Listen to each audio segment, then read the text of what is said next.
Hi guys, and welcome back to Maltbox, the non-chill filtered whiskey blog. I'm Andy and I'm back here today with another whiskey review.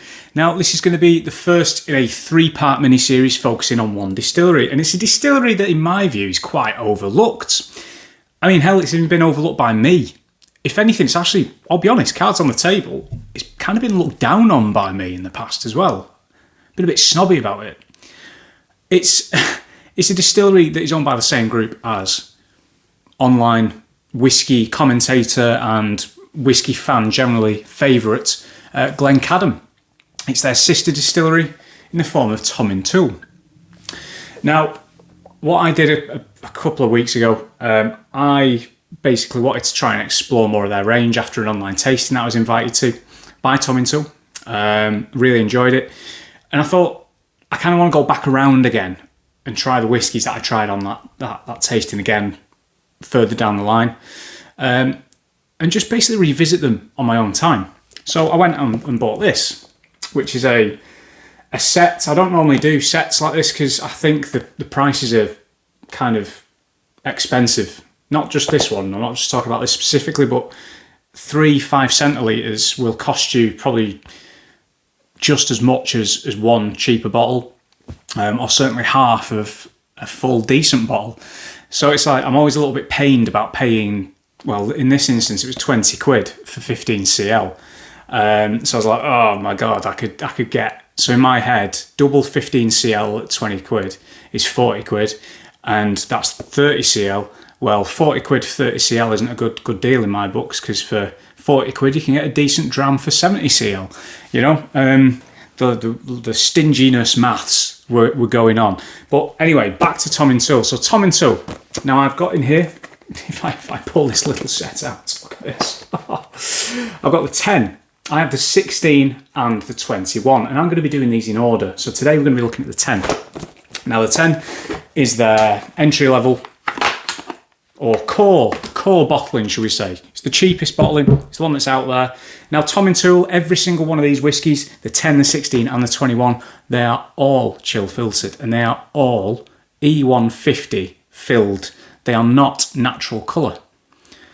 I think as whiskey geeks, sometimes we kind of need to get over ourselves on that front, and I touched on that when I joined Roy at Aquaviti for his night on chill filtration, the blind tasting of chill filtration and added colouring, because I can accept it in certain drams. You know, I'm not going to lose any sleep over it. Don't get me wrong. There are whiskies that I think shouldn't have it. I think there are whiskies that don't necessarily suffer from having it, and there's some I'm just not bothered about.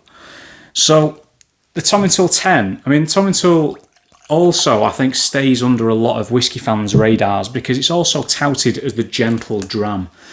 And I think there might be something sort of like mentally where we're all like, well, the gentle dram? No, that's too soft. I need full strength. Give me 70% George Cheese Stag every day of the week kind of thing.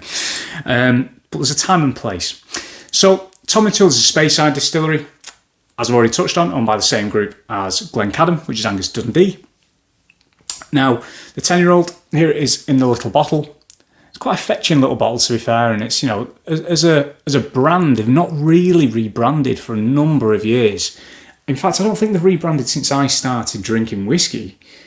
I mean, they might have done, but if it has, it's not changed much. It really hasn't. Now, I believe that these are all matured in American oak, so ex-bourbon for the most part. Hopefully you can see the 40% there. So it is 40%. If you can't see that, then trust me, it's 40%. This particular bottle was, it's got a little sticker on the back, was bottled on the 27th of August 2019. So this is a batch from about 3 years ago. However, what you find with core releases such as the Tomintoul 10, it tends to be pretty consistent. So, Speyside Distillery, bit under the radar. This retails for about 35 to 40 quid, I think, which kind of going back as well to what I just said about buying a sample pack for 20 quid, when a full bottle of a 10 is 40 quid. And I'm like, oh, that pains me so much inside. Anyway, so, I mean, we're not going to focus too much on the colour because at the end of the day, it's fiction. This will be in the fiction section of Waterstones if it was on the shelf. In terms of legs, yeah, they didn't really form before they started dropping. They've just kind of gone straight down, which to me tells me that the spirit's not particularly thick. But on the nose, let's see. Oh, okay. I'm quite pleased in a sense, because this is exactly my first thoughts today as it was when I first tried it a couple of weeks ago on the tasting night. It's a very, very nice nose for me. It's simple. There's not too much going on, but I'm loving the fact that this, to me, just smells like the top of a creme brulee. Like really nice kind of crystallized, charred, vanilla-y, brown sugary, crunchy goodness. It really is. A lot of fudge. As you can tell, it's sweet. We're into sweet territory straight away, like bam. Straight into sweet. I mean, fudge, again, I mean, that's a great shout if I do say so myself, because that is just all I'm getting now. I'm struggling to see past that, which is part of the issue, I guess. It is what I'd probably say a little bit one-dimensional, but it is very, very pleasing. It's very pleasant. Some nuts in there now. A little bit of that vanilla, maybe from that creme brulee coming through. Rhubarb and custard sweets. And again, the custard's back again, which is back round to the creme brulee.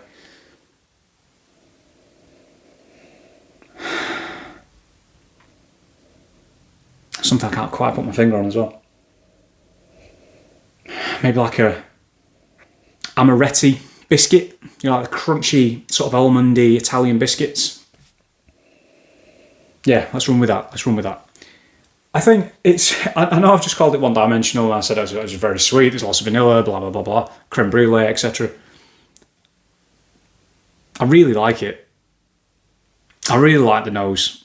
I'm not penalising it off the bat for being chill filtered and for having colouring added.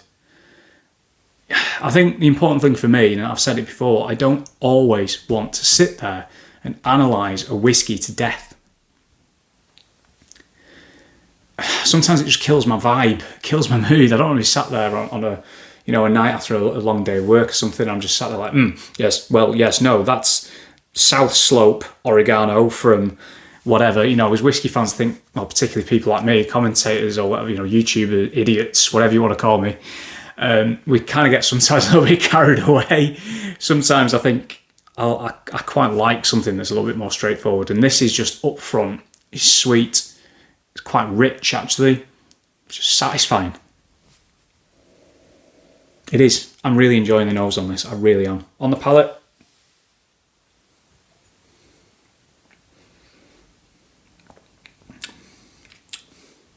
texture's not bad. What I will say, immediately, the palate does not necessarily live up to the nose. Toffee, yes, lots of toffee. We've got some more of that kind of rhubarb and custard things, a little bit of tartness just as you go in.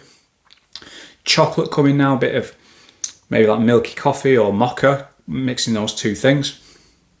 Do you know what? Maybe I'll take it back. It's growing on me. Finish, surprisingly long. That coffee's there, that chocolate's still there. That cocoa powdery. It's kind of getting that texture as well of cocoa powder as well at the back of the palate, which is bizarre. Maybe that's just in my head. Kind of drying a little bit. I feel like if I cough, just a lot of cocoa powder is going to come out. But do you know what? Overall, that's not bad. I know straight away I was like, yeah, well, immediately this isn't as good as the nose. And I still don't think it is, but it actually did get better over a few seconds.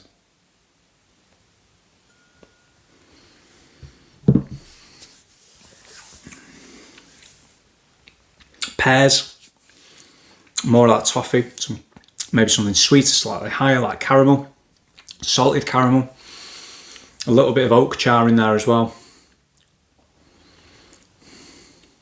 Slight sort of like honeyed meat quality at the back as well there, just going into the finish where that kind of milky chocolate coffee comes back in. Look, I mean, at the end of the day, if somebody passed me a glass of this, I wouldn't turn it down. I would not complain about it. I can easily see myself buying a full bottle of this, to be honest. And just enjoying it for what it is. It's nice whiskey. going to box it off now. Thanks for watching. See you soon.